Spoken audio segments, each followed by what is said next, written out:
the presentation. And I also want to say thank you to Sam. Sam here is from the University of St. Thomas and is helping us with all the IT support and is helping us through all the transitions. Thank you, Sam. I threatened her earlier that she'd have to say a few words, and I think she was overshot. So instead, she's just going to help us move the project. So thinking back about the agenda for today, we had a wonderful talk about the state. It's going crazy. There we go. Let's see if it stays. Are you guys playing with it? Yeah. You are going to have to speak, Sam. We have it on camera, too. All right. We have a new panelist for a panel discussion later on. So what we're going to be doing next is really thinking about where do you go with data like that, and what's a great exemplar of how you can take data about achievement gaps in particular, and start crafting a program or initiative or collection of programs and initiatives to try to address it in a more systemic way. And I can't think of anyone better than our former mayor, R.T. Rodnick, who is now the executive director of Generation Next, and would like to kind of share with us his vision of what Generation Next is all about, and how we can maybe start addressing some of these issues. So if you could help me welcome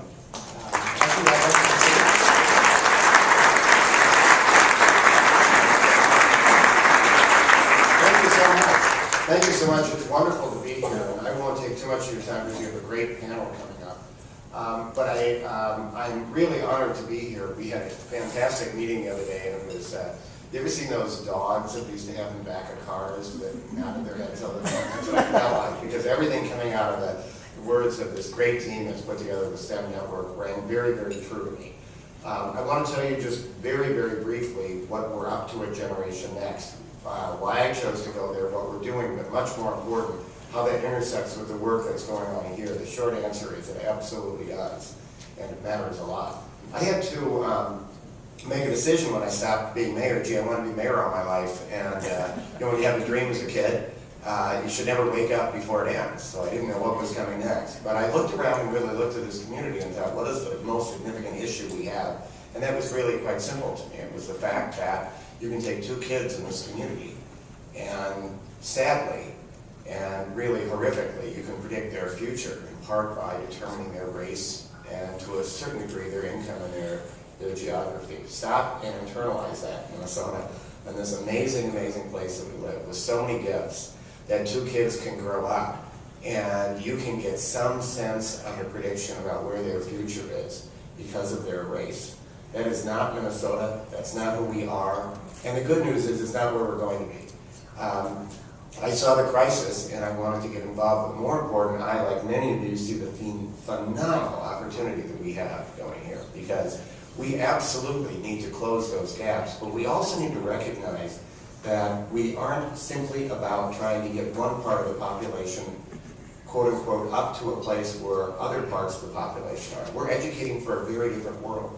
We're educating for a global workforce. We're educating for a period of time in which people will need to cross tremendous boundaries that will be way beyond things that they can even imagine right now. What it requires is a complex combination of skill sets that cannot come by just harvesting from one part of the population. The more we recognize the fact that here in this community, where our diversity is more diverse than other places, it has challenges in education, but much, much more important, it has phenomenal opportunities to build a global workforce with an employment base of people who can see perspectives dramatically differently. If you take any of the kids from some of the schools that I spend time in Minneapolis and St. Paul, and they have something that I certainly never had growing up, and many of us didn't. They have global fluency. The fact of the matter is, the greatest commodity in the new economy will be the ability to cross the cultural barrier, and they do that every time they change classes. A huge asset.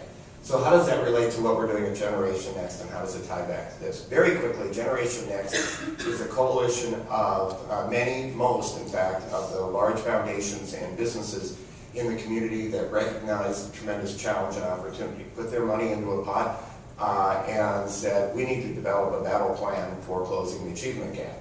There's no arrogance in saying that nobody woke up to this before, but it is a remarkable alignment, a people involved in all this. So the good news is there's some really good folks at the table. I thank 3M for being one of our absolute partners. And from a thank you for loaning Kim Price to us. She's been fantastic. I'll sit on our executive committee tomorrow morning. And it's great to have a really good group of people at the table, and the goal is to align better. Here's how we're going to approach it. So often, and I know we hear this in STEM, and I hear this in education in general, people will say, everybody knows what works, we just have to do it. I hear that all the time. Well, the fact of the matter is, I do believe that everybody believes everybody knows what works, but everybody doesn't agree on what that is, okay? So the good news in talking to a STEM group here, there's a pretty simple way to do that, which is to simply look at the data. What we are going to do in our approach is to take a very rigorous approach to looking at the data to identify first what works. And there are some things out there that are working extremely well. And then in a very complicated way, bring that to scale. We're going to take 5 key metrics. The first one is to meet the benchmarks for Ready for Kindergarten, which we now have in the state and the legislature. Thank you so much for what we've done in this last session of the legislature. We really move that forward. There are gaps remaining within that. We need to identify that and make sure we address those. But the first one will be to meet those Ready for K benchmarks. Then just as you saw that continuum up there, ours is exactly moving on the exact same line. This is what's so remarkable about what's happening right now, the alignment of all of this. So the next one, the one that we're especially diving into over these next few months is to master reading by 3rd grade. That doesn't mean are we putting books in the hands of 3rd graders. That means at birth, you begin the continuum of making sure that children master reading by 3rd grade. And if they don't, that STEM's textbook that they're reading in 4th grade is going to be a whole lot more complicated. So we're diving very, very deeply into that. And as we do that, we'll then begin the 3rd metric, which is the one you saw right up there, is mastering the math standards by 8th grade, which really is a very simple way to say, if you don't know algebra by 8th grade, you're going to have a really difficult time becoming an engineer. Our next goal is to graduate from high school, and the second part of the sentence is critically important, college and career ready. Reed Webster from MCTC, who does tremendous work in getting all sorts of people into MCTC, knows what those mitigation numbers are. They know how many of the students coming out of our schools, especially students of color, need remediation. That's not acceptable. Graduate from high school, college, and career ready. The final point is to receive a post-secondary degree. Primarily, that's in college. It will, in some cases, mean trade and vocational, but students need that work. There are also 2 other elements that we're going to add into that are not academic benchmarks, but we believe very deeply they're part of it. One is the social and emotional metric. We're honing in especially on the issue of grit and resilience in 7th grade. So when you looked up there and you saw math, and you think about the fact you have the word resilience exactly up there. Solving a problem, staying with that problem, doing that is very similar to a kid who has a crisis in their life and continues to go at it. Resilience and grit is one of the key measures of success, and that will be part of what we're doing. And then a more abstract one about global fluency.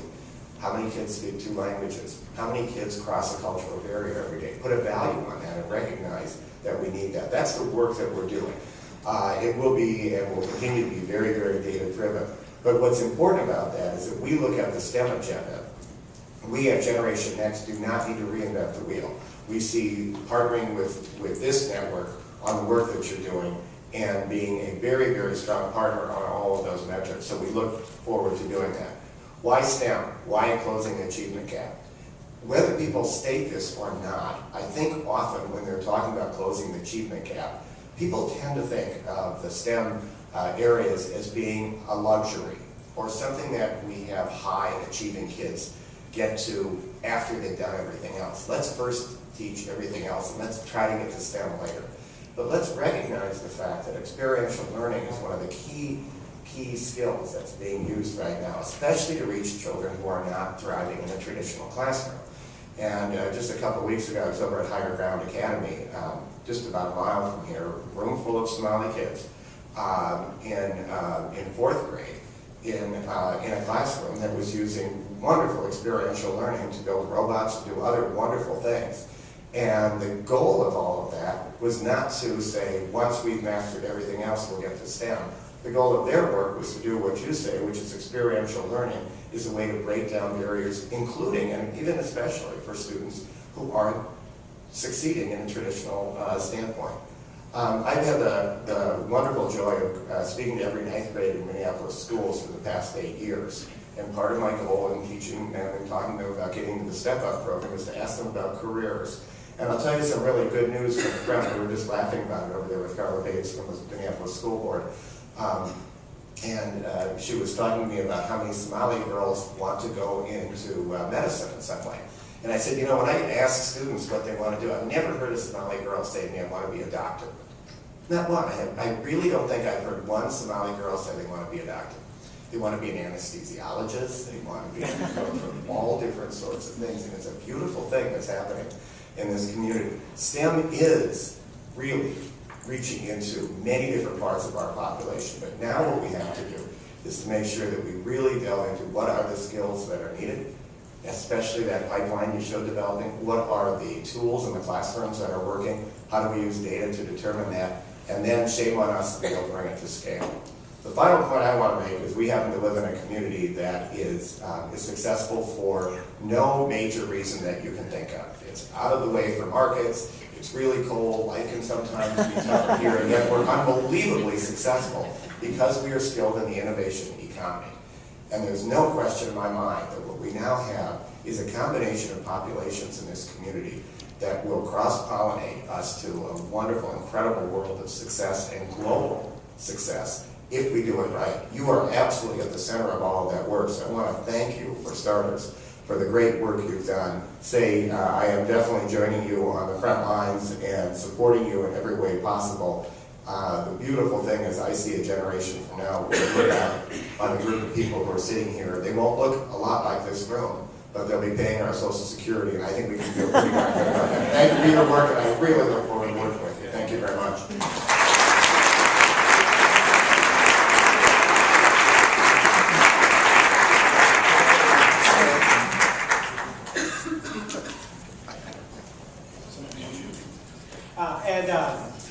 RG Roderick will be staying around, so at the end, if we have some time, we'll be doing a quick Q&A and answering questions, if that's all right. I can do it right now.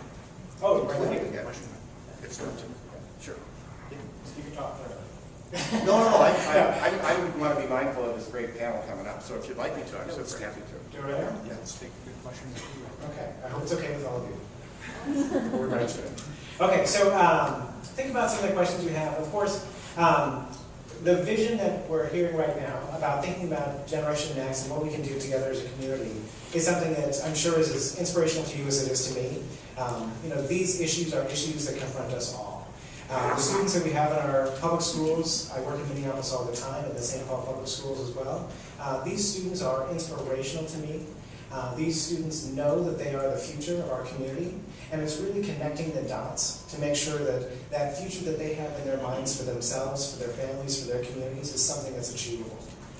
Not just for our Social Security, but of course that's an important part of sustaining our community in general. But really, for me, it's that inspiration.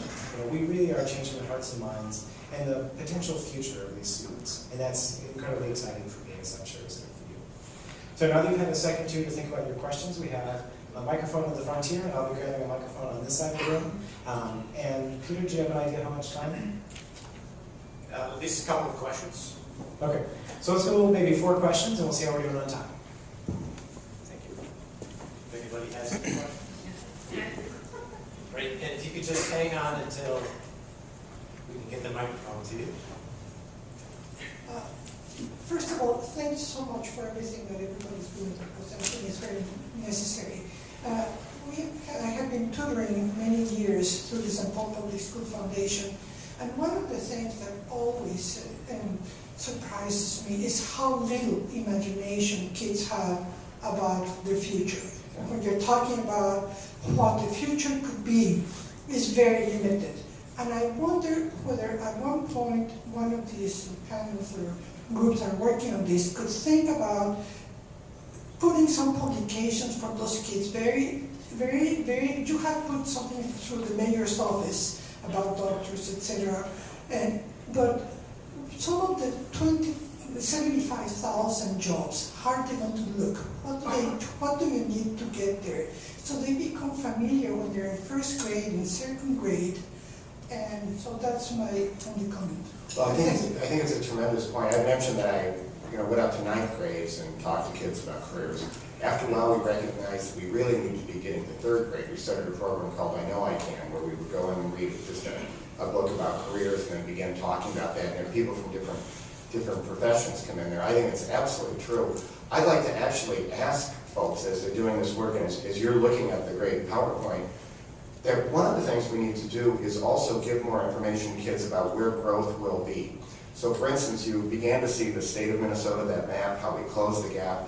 And I think if we really do the math, if you will, on that and say what kind of jobs are we going to create in what areas, that would help. In South Minneapolis, about a decade ago, the Health Careers Institute grew out of Abbott Northwestern, where they projected what kind of jobs they had. And so all of a sudden they came up with the fact that they needed a lot of phlebotomists. So today, literally, I was at my doctor's appointment at the Heart Institute, and the person who took my blood was a person of Native American descent who lived in the neighborhood. And that wouldn't have happened 15 years ago. If you take that on a larger level, I'm on and Senator Nelson certainly knows this representing Rochester, I'm on the board of the Destination Medical Center being created in Rochester, and you put about $4 billion into a place and you'll create a few jobs, right? And I think we need to also recognize the STEM field is in some ways a career ladder. We think a lot about advanced degrees, that's very true. But if you think about the jobs at Boston Scientific and think about 3M, think about the ones that are related, including in sales and some of these other areas, we need to think about the broader part of the whole industry, and I think that can allow people to do that. So I think kids just need that information.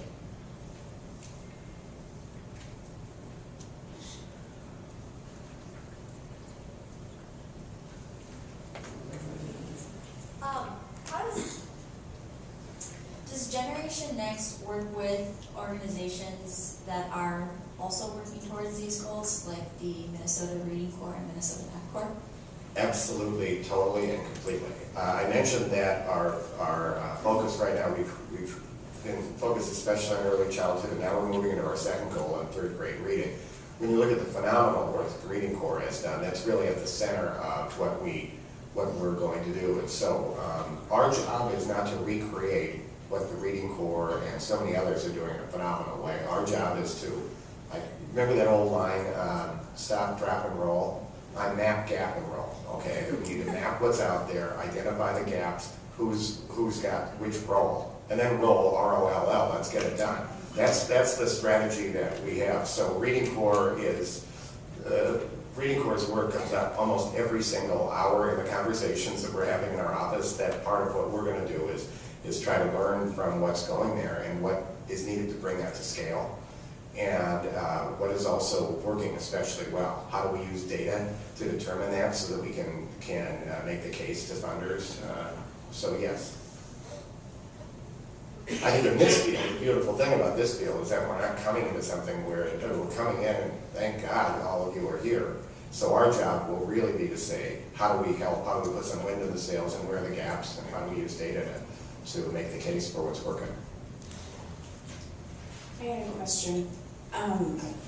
There's so much great work being done by teachers at all grade levels and pre-K also. And I'm just wondering if you could talk a little bit about what you see happening in terms of support for teachers. I think, that's something that we don't talk about very much, about all these teachers working so hard, and how can we, bring their ships up as well. One of the things that it's such a good point, because instruction is the key to so much, and just the conversations I get into, often the frustration comes to be doing something in a classroom that matters, but seeing that a teacher may perceive a lack of support within the community, or that their one program is about a couple of kids, and that's unbelievably personally fulfilling, but my gosh, how do they even have an impact of all of them? That's what I think is important about this idea of identifying what works and bringing it to scale. We really believe that what we need to do as a community right now is to identify those programs that are small and bring them up to scale. So as you hear these conversations with teachers, what we really want to do is to say, help educate us on where it goes. I think we also have to recognize that there may be different skills that bring people into the profession that may not be a traditional path. For instance, that student or that teacher in that classroom I talked about at Higher Ground was an engineer who didn't find the work fulfilling. He wanted to go back and teach, so he went back through a non-traditional path. In that case, he wanted to teach for America, but he was teaching there, and I wouldn't call him somebody who, quote unquote, you say is a teacher personality. Okay, I would call him somebody who would be someone who would really lead a good room full of people who were co-workers. And it was very interesting to look, as you really look at how education is moving toward much more self-directed learning with a teacher/coach almost in the room. He seemed to fit that model so much more. And I could imagine him being somebody who would be that person at a job who you really just love working with because they teach a bunch of stuff. That's sort of a different mindset. So we need to also encourage people who haven't thought about teaching as a profession to take their skills and bring it into the one profession that is more fulfilling. And my God, frustrating, but more fulfilling than anything else in the world.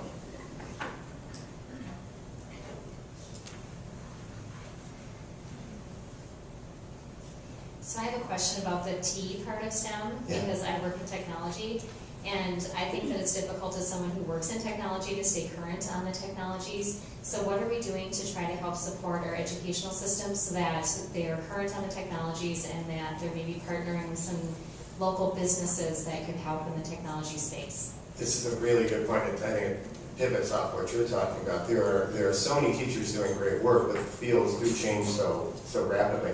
I can't stand up here and say there's a great idea on that, other than to understand that there's a huge challenge with that. I think we need to do that.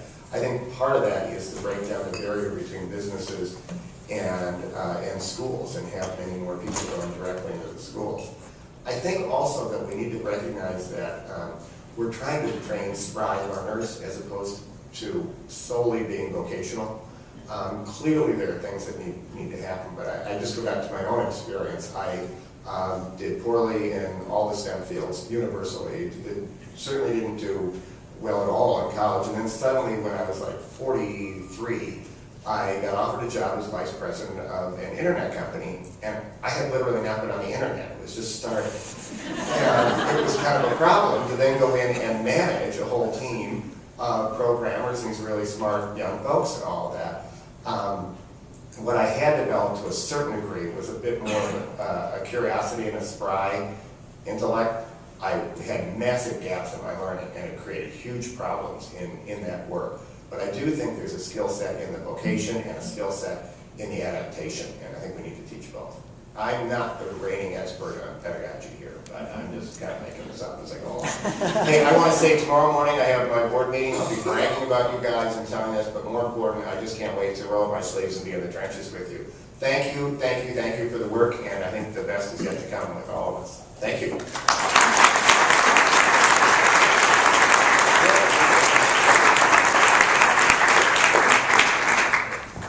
So next I'd like to welcome Steve Kelly, the Senior Fellow at the Humphrey Institute, to lead the panel discussion which follows. So Steve, if you'd like to introduce what we're doing next. Thanks, Steve.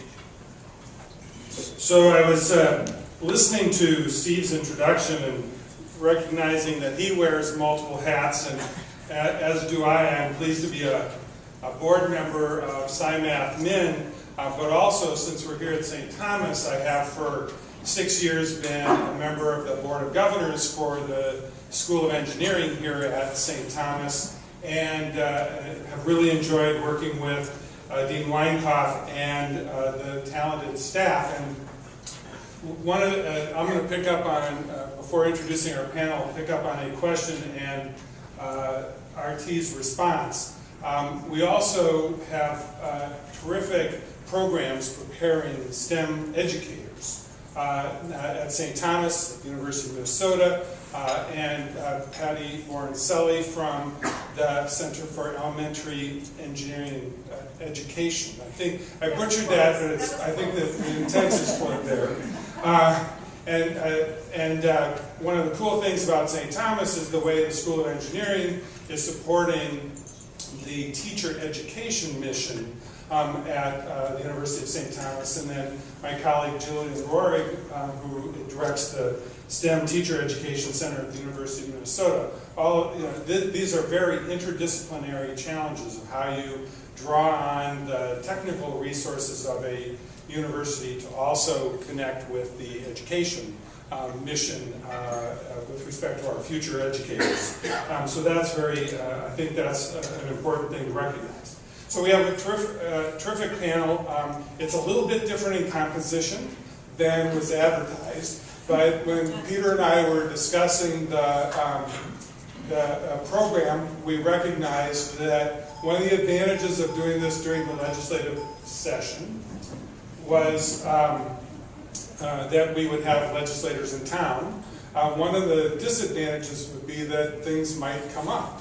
And so a couple of our originally committed panelists weren't here, but we are really pleased to have some wonderfully experienced legislators here to talk about their vision and about in the role of STEM education.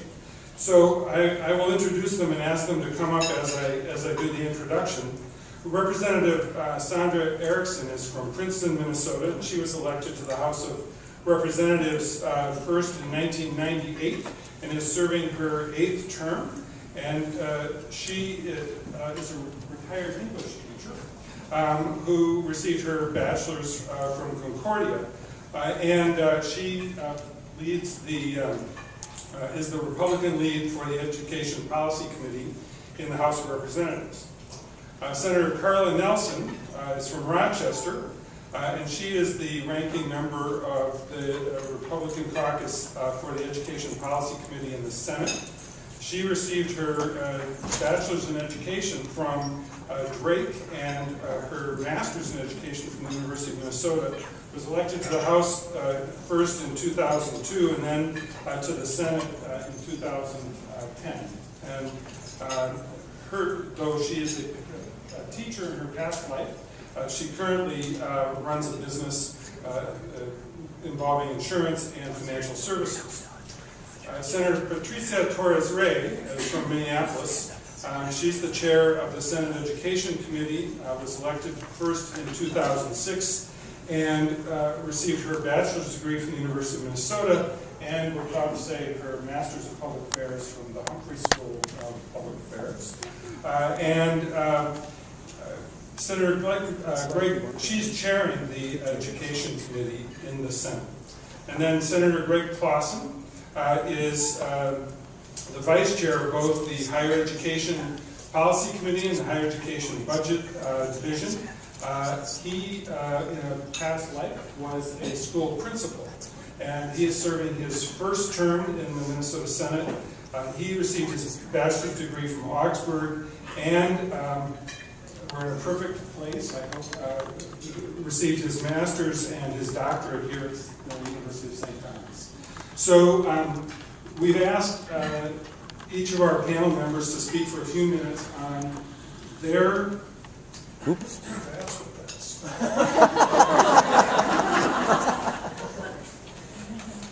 Need more room in keyboard age. We've asked our panel members to speak for a few minutes on each on their approach to STEM education, what they see happening with the legislature, and then we're hoping that you'll be very actively engaged in questions, so you should be thinking ahead about questions to pose to our panel members. That will relieve them of having to answer any of the questions that I suggested I might ask them. Please, I saw those questions, so please ask your questions. Representative Erickson, would you let's start, please? And the question is, what would I do as a legislator in regard to STEM? Yeah. What are your top priorities, and what do you see the legislature working on? Well, I'm proud to say that several years ago, I was at the founding end of STEM education in Minnesota, and I regret that it has fallen to the side a little bit, but there's no reason with a great teacher in every classroom in front of all of our students that we shouldn't be able to return to that high level of STEM education that I know former Commissioner Alice Seagren and former Senator Steve Kelly were very instrumental in bringing to the fore in K-12 education in Minnesota. So really my focus of the legislature is on great teachers, ensuring that every child has an effective great teacher, and that these teachers are knowledgeable in their content areas. So I tend to pick on teacher preparation programs because I want them to just up it a little bit, and not only with their expectation, but with the areas in which they should be steering our teacher candidates for licensure.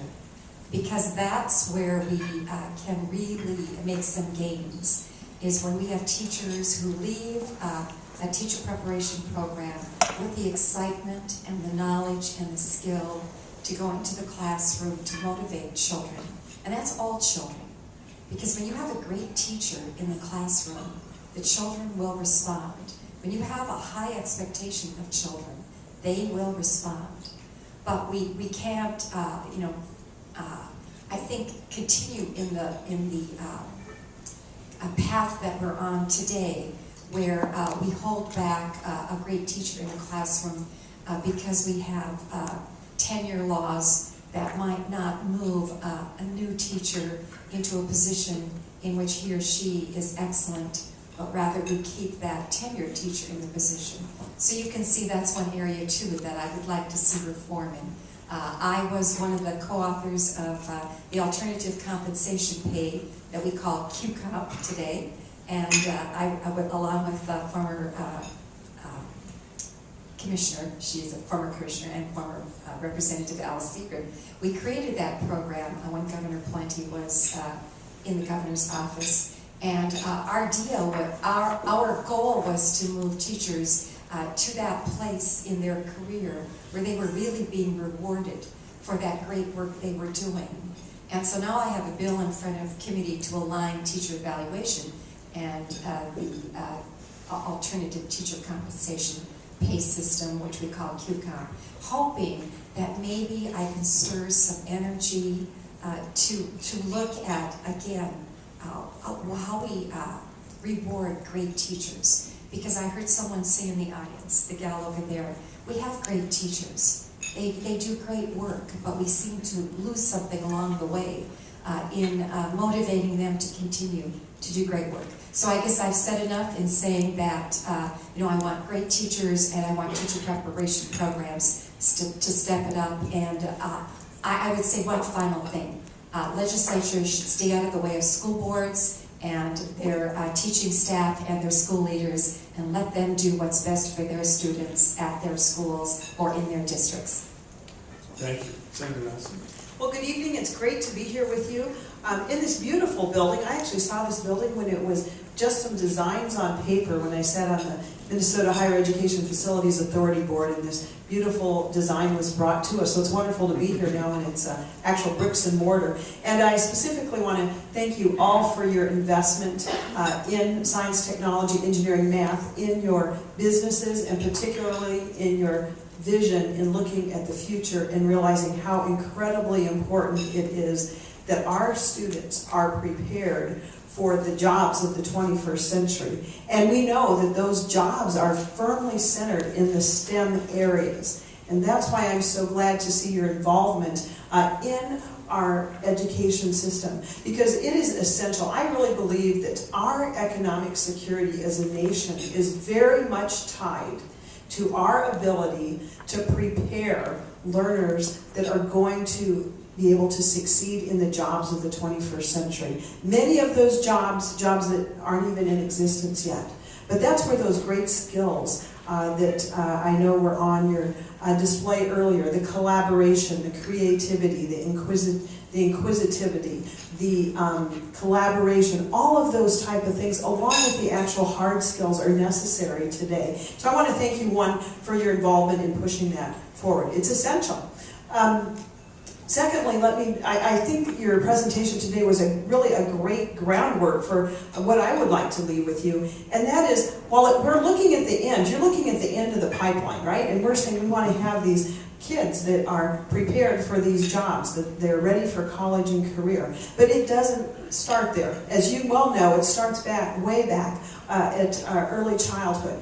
And if we can make sure, I think there's two things. If I had a magic wand and we're able to ensure that all children who come to kindergarten are ready to learn and able to learn, we know they're all able, I should say, if they were ready to learn. And then secondly, if we could wave that wand again and make sure that all students in 3rd grade, before they move on to 4th grade, are reading proficiently. Those two successes, if we could do that 100% of the time, I am not a betting woman, but I would bet everything I have and own that we would close that achievement gap. And so that's where I'm focused. On that early childhood. Let me just do a little bit of advocacy here for one bill, and Senator Torres Ray is sharing this bill with me as well, and I'm so thankful for her great support. But just let me give you a little bit of policy here. We spend about $200 million a year to subsidize childcare in the state of Minnesota. And that's to help low-income families be able to have childcare so that the mother or father can work. Now, what's interesting about that, we have no tie to quality in those child care dollars. In other words, that's in the Health and Human Services side. We spend all that millions, hundreds of millions of dollars a year to help kids have child care, but we don't care what the outcomes are. We don't care what it looks like. Well, we care to a degree, but we're not interested in quality. The bill that Senator Torres Ray and I have authored, that has had good support, and I think it will continue, especially with advocates like you, is that we need to make sure that by 2018, those taxpayer dollars that we use for child care assistance, need to be in high-quality child care. We want to make sure that that child care is preparing those kids to be those successful learners. Because I'll tell you what, over in the education committee, Senator Torres Ray and I talk about early childhood scholarships for high quality. So we're dealing with the same kids. So I think that's where we start, and I'll be glad to talk to you later about some of the great collaborations in my district that are really pushing the science, technology, engineering, and math envelope forward. Well, good evening, and thank you for inviting us to be part of this important conversation. I'm going to pick up on a couple of issues that were presented earlier because they really resonated with me, and I really think it's imperative that we work together on this. I believe very strongly, this is my 8th year in education, so I have been in the Finance and Policy Committee since I got elected, and I now have the privilege to chair the Education Policy Committee. So the last year and this year really have been an extraordinary experience in really understanding that there are great ideas, there are great practices out there that really are not part of what we recognize in policy. So independent districts are doing outstanding work. Independent teachers are doing outstanding work in almost every area you can think of. But then we have not really done a good job of building on those extraordinary practices and innovative ideas that are out there. And I think we need to do a better job of doing that. So I, for one, believe that it's not lack of imagination, it's not lack of talent, it's not lack of ideas.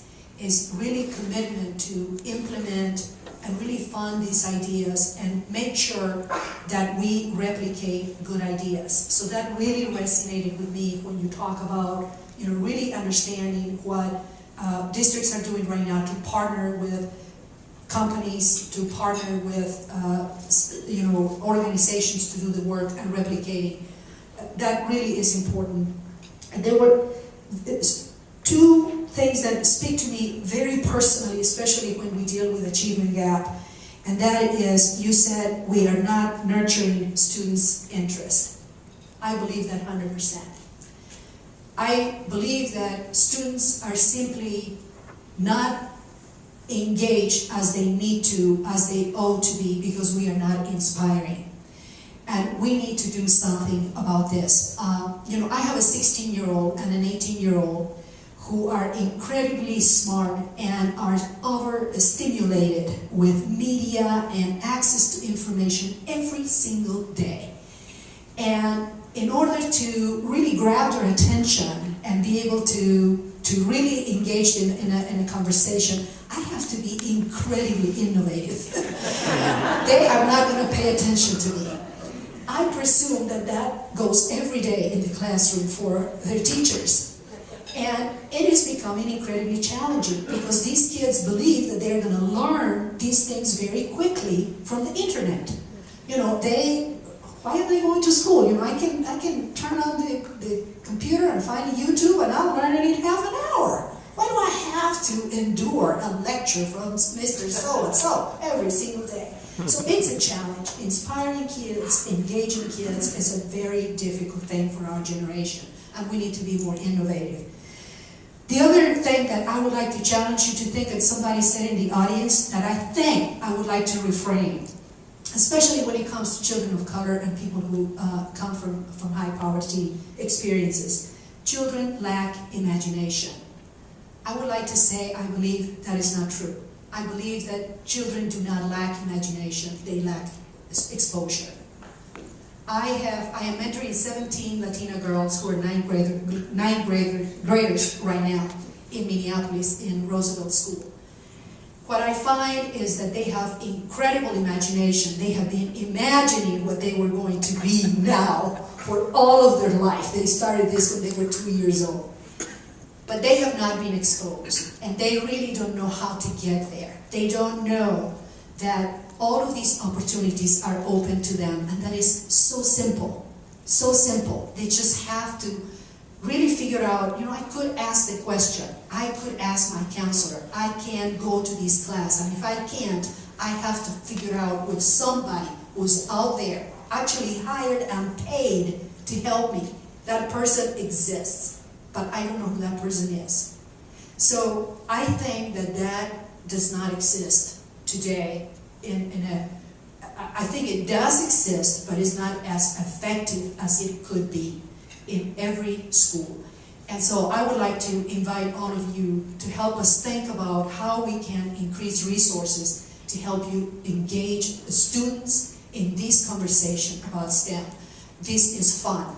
STEM actually puts math into the fun, technology conversation that kids want to talk about. Science is so important. I think that the components of STEM and how you bring them together is what kids want to talk about, and experiential learning is what kids want.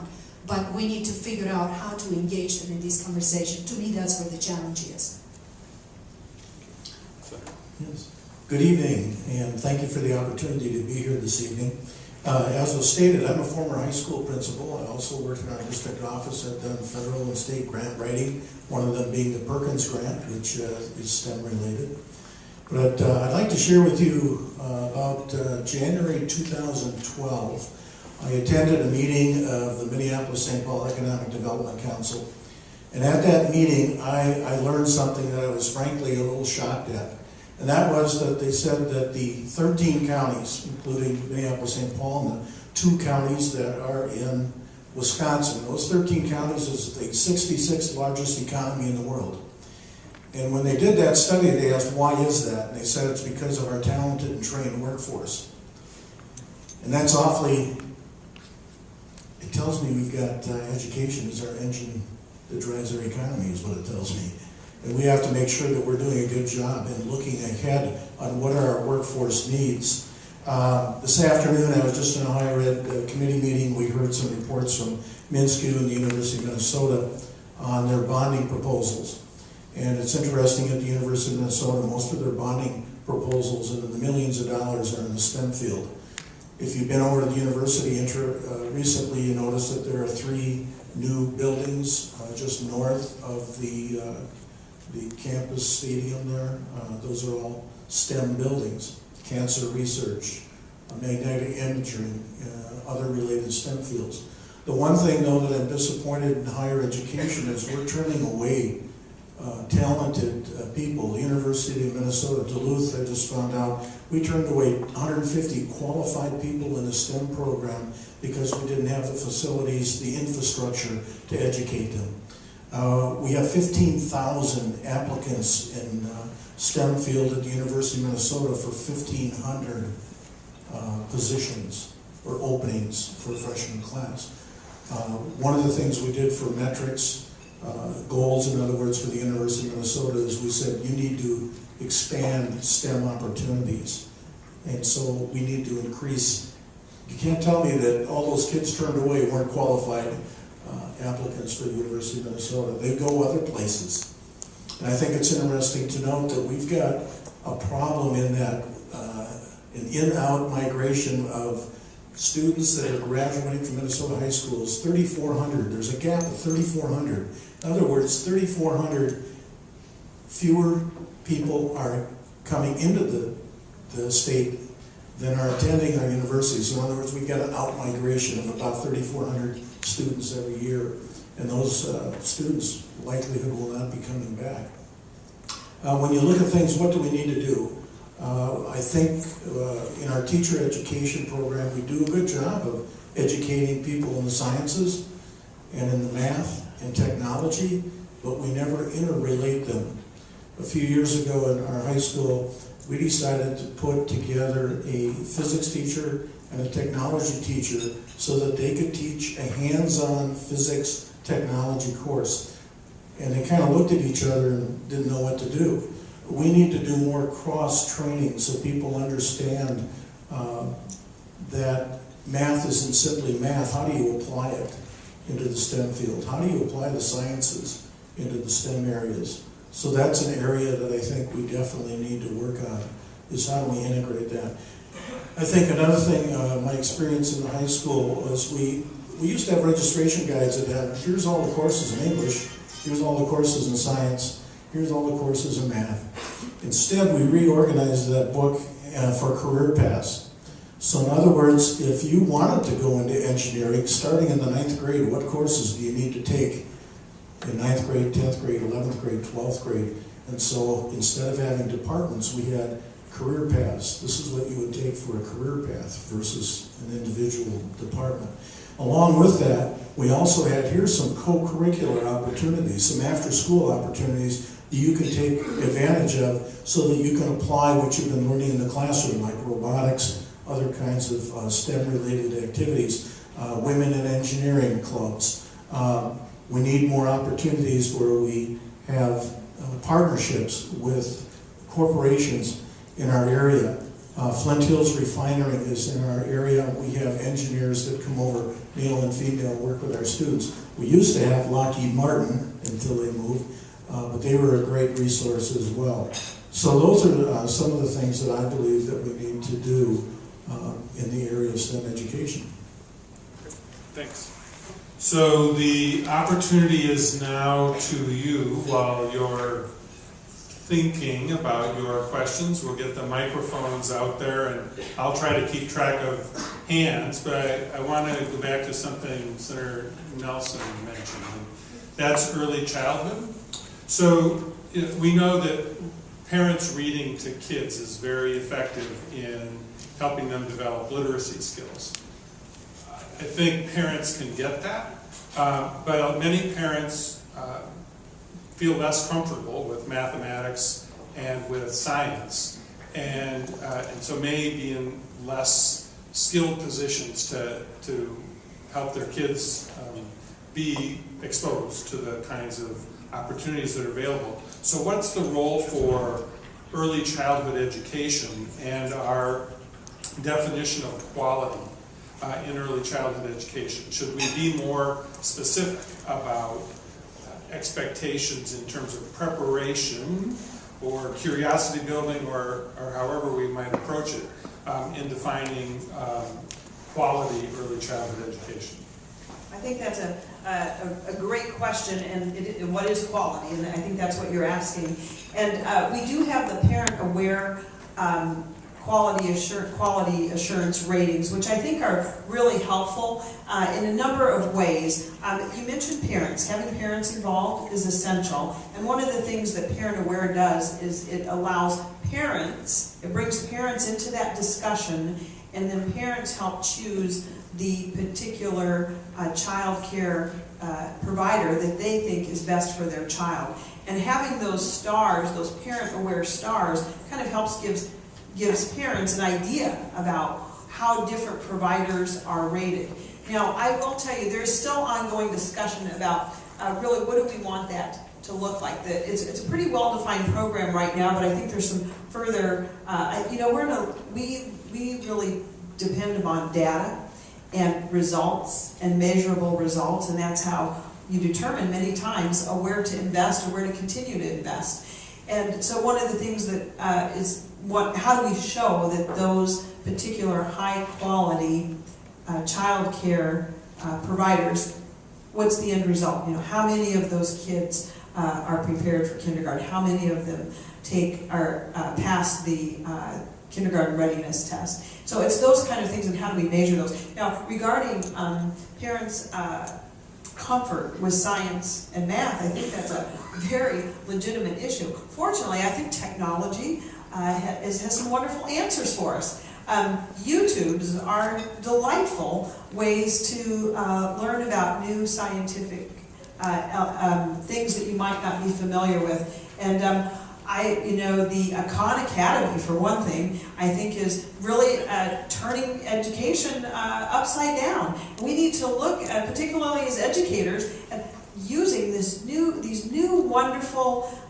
technological tools that allow us to see some of the best educators in the world right at our desk or right at our children's desk. And you can tell I'm a big fan of digital learning. I'm making sure that students have the ability to learn at their own pace, their own place, their own path. And digital learning does that. And we have the ability to capture that even for the very young, even for the early childhood. Digital learning is a huge thing. Now the question is, do our current educational policies allow for maximum use of digital learning?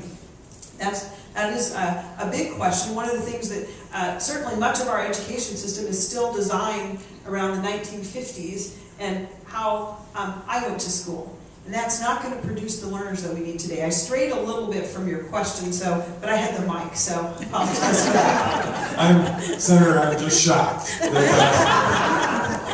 that happened. Questions? Peter, Steve?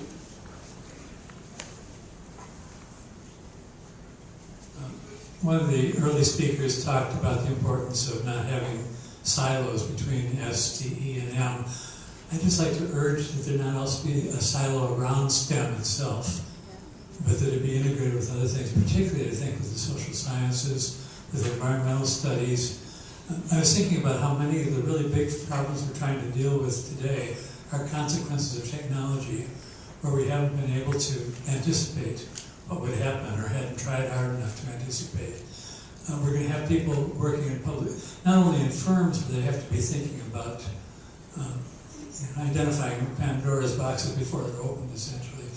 But also people who move into public policy. If they've been trained as engineers and rise high enough and are in public policy, suddenly it may turn out they don't have the tools to think about the relationship between technology and society. If they come up through the social sciences, through the political system, they may not have the technological expertise. It seems to me we need to integrate those two very closely. Reactions, comments? Representative Erickson. Well, you're so right, and I think part of that happens with our standards, and perhaps we have to take a closer look at our standards that we have in Minnesota and the benchmarks, and make sure that there is that interrelationship. Even art and math should be a logical joining, because so much of art is based on mathematical concepts.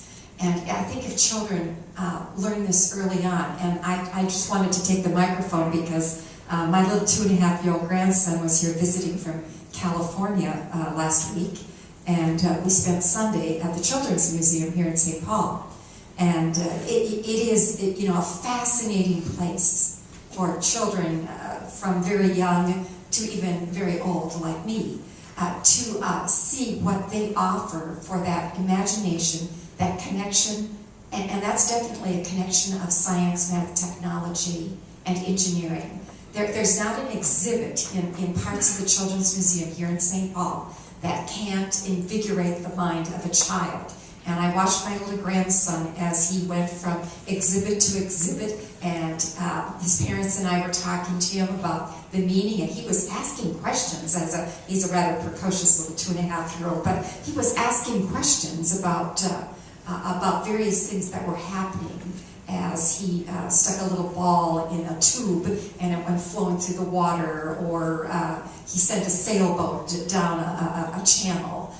Or he sorted mail. I mean, all of these things work together for that child's mind. And so I would hope that in our early childhood programs, not only as providers take care of the executive functions for our children, so they learn how to sit still and listen and all those things, but they also have those motivating moments. It's not just the iPad or it's television, but that they have those motivating moments when children can experience that excitement that comes maybe through a cartoon character. Who knows? But we have to be, all of us, and I thank you all for being here and engaged, we all have to be involved in the motivating of our children from the time that they become part of our families to the time that they become adults and move on, but are still part of our families. So I think we have lots of exciting things ahead of us, but you're so right, you can't separate them, and maybe if we take a closer look at our standards, and we don't have to do that at the legislative level. I think too often our schools feel strapped, that they can't be innovative, whether it's with our standards in language arts or mathematics, which we have the most robust standards in the nation in mathematics, and science and history, etc. We don't free them up to do those things so that a teacher doesn't have to just stick to those language arts standards, but can bring in the math and can bring in technology and engineering, because if you're really thinking, there are connections that can be made, and children will catch on to that once you give them that really good example, and then they'll start thinking, and that will generate and motivate. So Representative Erickson, I want to build on that question or comment and bring in something that Senator Clausen said. So in the integration challenge, right, especially in the elementary grades, because Senator Clausen talked about the challenge of integrating in a high school where you have specialists who are teaching different programs, but the elementary educator is expected to be the person of all trades with respect to these subjects. And our teacher education programs can work on that, but for a number of years to come, it'll be our existing teacher workforce that is educating our elementary kids. So what could we do that would support elementary educators being feeling more competent in STEM, but also feeling competent in how to integrate STEM with other topics? Are there things that we might be able to do from a policy perspective? Representative Erickson made the point that maybe districts should be freed up a little bit in order to try to move in this direction. What are your reactions? I have a reaction. Well, one of the great things, and so I live in Rochester, as Mayor Ryback mentioned, and it is a center for STEM. It is a scientific epicenter. Our largest employer is Mayo Clinic, which happens to be the largest employer in the state. Our second largest employer is IBM. So we are, and the reason I say that is a lot of times some of the best things happen because of these wonderful collaborations between our private employers and our school systems. And what I'd like to do is just tell you about a couple of them that are just absolutely remarkable. Some of the Mayo Clinic docs have kind of adopted a particular school called Lincoln at Man. And they have developed now for several years with the Lincoln at Man students as zebrafish projects. Now these projects are using real zebrafish and actual scientific methodology in control groups, regular groups, introducing a particular variable, seeing how that plays out, and the presentations that these kids do, we're talking about 6th, 7th, and 8th graders, are phenomenal. Just absolutely blow your socks off. And it's the involvement of these volunteers, basically. I think probably Mayo helps provide some of the supplies and might let them leave the clinic during the school day. But these kids have done outstanding science examples. They've been to the White House showcasing these type of things. And I just anticipate that I'm going to see some of these 6th and 7th and 8th graders in not too many years finding the cure for Alzheimer's or doing those type of things. And so it really wasn't anything that the legislature did. It was our businesses seeing the need and then stepping up and providing there. On another example, this doesn't exactly hit to the K-12 system, but it does address what we talked about, which is, you know, aligning our kids, our workers, with the jobs that exist. That's a real challenge for us. And in my community, Mayo has the Allied Health Program that has 87 programs. 87 programs to train the workers that it needs. Now those can be 6-month programs, or they can be postdoc programs. And that's an example of employers really designing the post-secondary education that they need to get the employees that they need. And so I guess the moral of the story is the legislature isn't always the end-all and the be-all. Our job is to set good policies, to allow the private sector to thrive, to make sure that we have policies in place so that our kids are those well-prepared learners that you need. But I would say let's not always wait on the legislature. And I think the involvement of the public and the parents are absolutely key. Yes. I think what a lot of districts have done, they develop a STEM pathway. I know in the district that I served, Rosemont, Apple Valley, Egan, we had magnet schools starting at the elementary grades.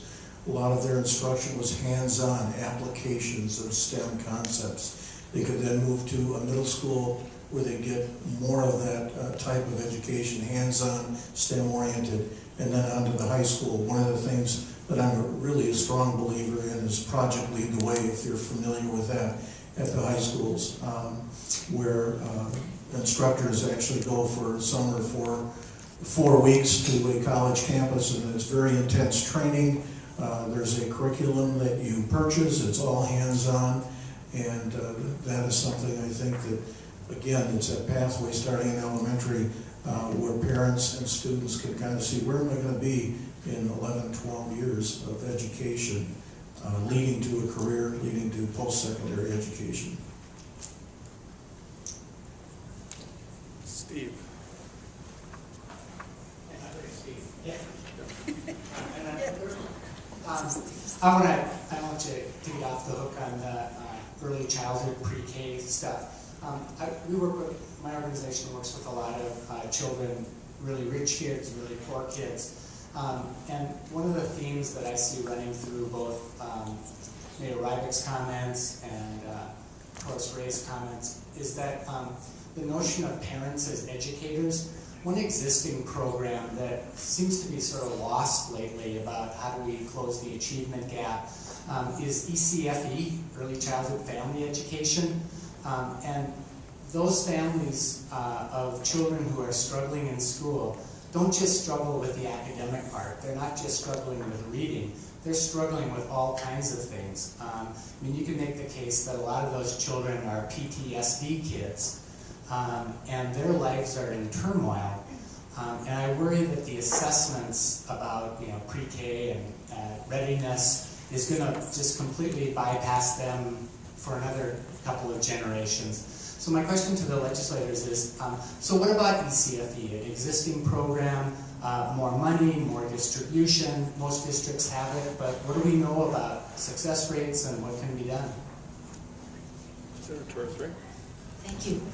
I think it's absolutely important that we invest more in helping parents access that kind of information and networking that needs to exist. I don't know for many of you, but when I became a parent, I felt like I really needed to have that kind of exposure, that kind of education. I was recently, I remodeled my kitchen very recently, and the person who came to paint my kitchen is a person who spoke Spanish. And he said that he needed to leave because he wanted to buy a present for his daughter, and she was turning 4. So we engaged in this conversation about what was he going to go get. And he said, you know, she really likes these Barbie dolls, and I just think that I'm going to go get her a Barbie. And I said, you know, I have this board that my kids used to love when they were 4. And they have a roll of paper, and you just put it down, and on the other side you can use paint, and then this side you use markers. Well, I got this out of my basement, and I gave it to him, and I said, you know, just add it to the present. And he thought, well, I don't think she would be interested in this board. But he took it because he thought it was rude not to take it. So he left with the board, and then he came, and he said, you know, my daughter just really loved the board you gave us. And I said, every 4-year-old just loves these boards because they can use paint, and they put their hands on it. And so I go back to this issue of being exposed and really, so this is a great parent, you know, who's really doing everything he can and everything he knows. You know, he's a responsible parent, a hardworking parent. He's thinking about his daughter. It was a Saturday, he had to go and celebrate. Everything was perfect. But this understanding of, you know, what could work for a 4-year-old and what is a gift that she could receive that would be a good gift to build motor skills and you know, this preparation that we're talking about for preschool. I think these are real experiences that we learn through ECFE and connecting with parents, connecting with people who have experienced this. And sometimes we take that for granted. We think, oh, well, how can he not know that? Well, he didn't. So I think that this is an important issue for so many families that we need to acknowledge that perhaps not everybody is under the, you know, in the same level of understanding of what our kids need and how they can really help their kids develop the skills that they need to be prepared for kindergarten. I saw a hand over there. Steve, I have a question about my Hi, Gene. Hi. I think picking up on what Senator Torres-Ray just talked about, one of the things we see in a number of schools that we work with is that we have a large population of parents who are first non-English speaking parents and their children are non-speaking. In terms of, you know, educating parents and how to help their kids in terms of learning about STEM and so forth, what do you see as policy what the state should be doing and what the schools should be doing to help those parents who are not English literate themselves to be able to educate them about careers and STEM education themselves? I think that it is absolutely essential that we rethink parent involvement. I think that bringing parents, what I have seen, and I have done a lot of visiting and attending meetings with parents, this idea that we're going to send an invitation, even when it is translated to a parent, and that parent is going to show up and have this time for you for 2 hours to listen to your presentation, is really not realistic. And actually, it's not even realistic for me. I have to tell you, I am the chair of the education committee. I'm not going to the meetings for my kids. I'm sorry. I don't have the time. And I feel guilty about it. I think every parent does. So how do we open these opportunities for networking? How do we open these opportunities to engage parents at all levels? Whether it is through church. I think churches are doing tremendous work of engaging parents. Faith-based organizations are creating opportunities when people come and gather about other, to communicate other ideas and do other things. I think that families are connected to networks that schools are typically not connected to. I think parks are doing some very interesting things to motivate parents to come and use the park system. So I think we need to be more creative about and more inventive about getting parents' attention to where parents are, rather than creating this typical invitation to come to a presentation like this. And for young kids in particular, I think we need to be present in places where parents gather just to do everyday things. Like, I don't know, grocery stores, laundromats, all of these kind of places where people gather, where they can have access to that information and networking. I think networking has become so much more possible today through technology. And one thing that I want to say, please use social media. It absolutely works. Everybody owns a cell phone. When people say, well, they don't have access to a computer, they don't have access, that's not true. People do have access. Their kids are incredibly literate in this, new systems, and even with language barriers, people do use social media and technology to communicate today. That's I believe that very strongly, and I see that every day. One thing to add to that, everything you said is exactly right on. And just to give a little personal example with that, as you know, Title I, one of its key elements is parent involvement. And so as a Title I teacher, we were having, as I was the lead teacher, we were having a hard time getting parents to come in for these different parent activities that we would set up. That would have been wonderful, we thought. Well, what we found out, there was just a few barriers. And once we got rid of those barriers, we saw great participation. And one barrier was transportation. Second barrier was childcare for the children that were too young for the particular program we had in mind. Usually the programs were parent-child, but there were always younger siblings. A third, of course, was the language barrier, so having adequate interpreters, both not just in the invitation, but at the event as well. And then the last one was food. And so food always works. It's a universal language, I think. And so we saw that as something then that just became part of every single parent involvement initiative that we undertook. Needed to look at how do we remove those particular barriers. Senator Clausen. Just a comment about what we were just talking about, and that is, a lot of people talk about the achievement gap, but it really is an opportunity gap. If you look at a lot of the indicators of lack of health care, lack of housing, if you look at the discrepancy between incomes, Minnesota's at the bottom. Sometimes it's amazing that we are doing as well as we are. We're working on a lot of those things. And I think it's important that it's just not an education issue, it's also an issue that we need to look at from a social services aspect and what we're doing to try to make sure that we have a quality of living that allows people to get involved in the schools and to do other things. One of the things I did in my 2 years ago before I took the seat in the Senate, many of you might be familiar with the McKinney-Vento Homeless Assistance Act. It's a federal regulation for schools to help homeless students. In District 196, middle-class community, we were identifying 200 homeless kids a year. And I tell people that and they look at me like, that can't be. When you look at Minneapolis and St. Paul, those numbers are humongous. And I think that other than we know we got an education issue, we're going to work on it, but we also have issues in the social services areas that we need to make sure that all people have a safe place to live and that they're earning a decent wage.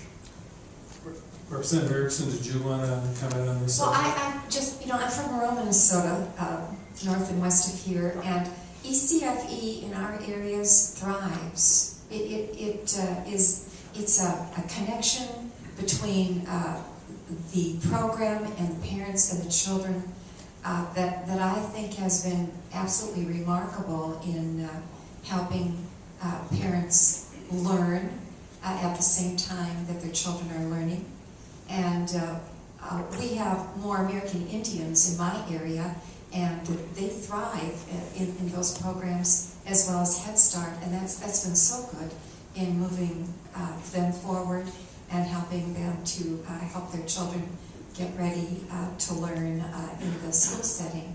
But I want to reiterate what Senator Torres-Ray said about social media. I think schools have to understand that their better way to connect with parents today is probably through social media, and they can get so much information out there, because a lot of times it's that parents just don't know. I think of that at the secondary level. So many parents do not know about all the choices that we have available in Minnesota.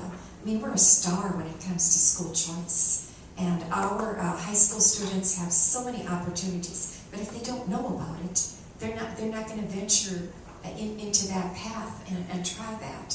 So whether it's STEM or it's a post-secondary program that might be an exciter in STEM, I just don't think we are very good at letting parents know the opportunities that their children have. So if social media can help in that way, I say let's use it.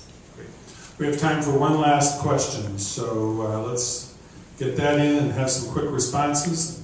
I just want to follow up on that conversation about career pathways in high schools, and also something we really haven't talked about, which is cost of higher education, and that as a huge obstacle for so many trying to get into higher ed. And so to me, I've really been impressed by things like the Irondale high school model, where you're getting 2 years of college credit or a 2-year degree by the time you graduate, and really the system is built so that everybody does that. You know, they're probably not there 100% right now, but I think the model for the future. And their graduation rates, from what I hear, are very impressive.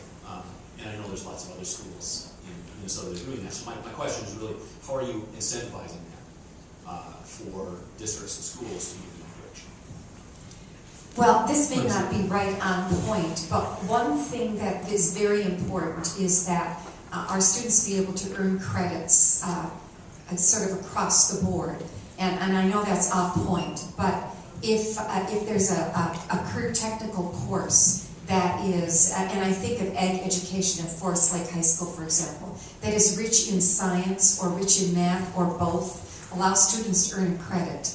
But back to your point about Irondale and their grade program, I think again, I don't know if we have to provide a monetary incentive, but knowledge again. If those parents and those children know that they're going to earn both high school credit and college credit, and that this is a career technical field, and that's what's really important, is that STEM. Not forget that we need our children understanding the future for them in manufacturing, in other areas such as an electrician, a plumber. I mean, those are fields in which STEM is also a player. And so we don't want to discredit those, but I love Irondale's program, and I'm hoping that more schools will adapt that, and I think that we just have to give them the freedom to do that. And then if it takes an incentive, once they get it organized, we'll be there to help them. I'm sure we will, because we so much want our children to be ready for whatever career or path may come their way. Because we can't send them all to four-year colleges. They can't all major in engineering of a sort at the University of Minnesota, but they can have a piece of that. And so thank you for bringing that up, because it is a great program. Yeah, I think we need to expand. We're doing a great job, I think, in Minnesota of providing, melding those high school years into post-secondary. We've got a lot of programs, post-secondary education options. We've got college in the schools, international baccalaureate, students earning credit in their high school while attending college classes. Those are all great things. And I think the other thing is that studies show if a student can if they can get 13 credits, the likelihood of them earning a degree or a certificate is extremely high. And if we can get students earning 13 college credits while they're still in high school, the likelihood of them being successful at the college level is going to be extremely high. And so I think that investment making in that area is extremely important.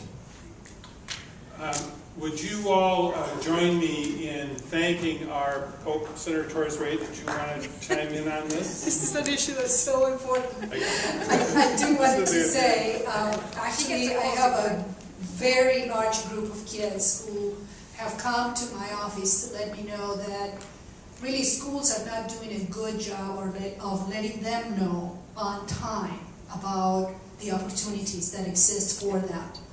So much so that they encouraged me to put legislation to get 2 student representatives at the board level to speak about their needs. And I have agreed to author legislation. Actually, in my district in Ridgefield, I have that particular model where they have 3 student representatives at the school board.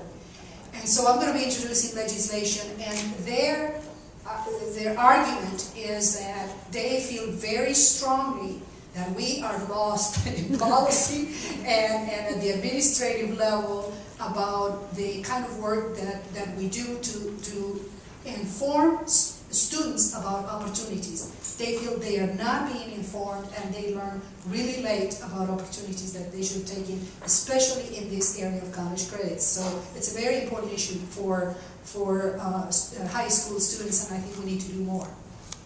Great. Thank our panel for sacrificing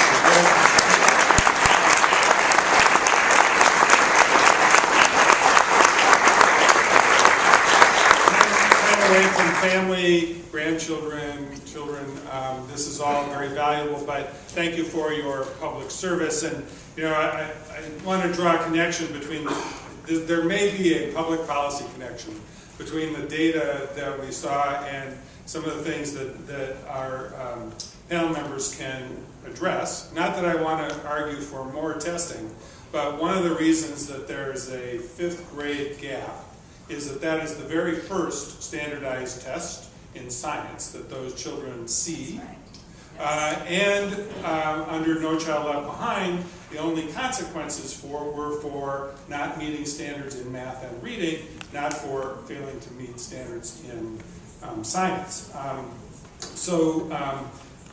This is not an argument for more No Child Left Behind.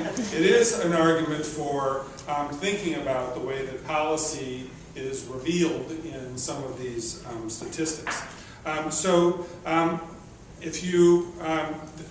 hope you all thought that this program was simulating your thinking. We have another opportunity to connect with a like-minded audience from all over the state, and that is on April 15th with our annual STEM Network meeting. April 15th, 9 a.m. to 3:30 at University of Minnesota's St. Paul campus Continuing Education and Conference Center, and our keynote speaker is Cindy Moss, who's the Director of Global STEM Initiatives for Discovery Education. She was honored as one of 100 women leaders in STEM by U.S. News and World Report, and so we are fortunate to have her here to talk about closing the achievement gap in ways that STEM can be a contributor to that. Thank you again to all of our sponsors. Lois, the EduTech Conference, is that what your date? April 2. Okay. April 2nd, the EduTech Conference, another opportunity to see the connection between technology and its application in education. So thank you all very much for being here. Let's thank our sponsors and organizers again. Thank you for the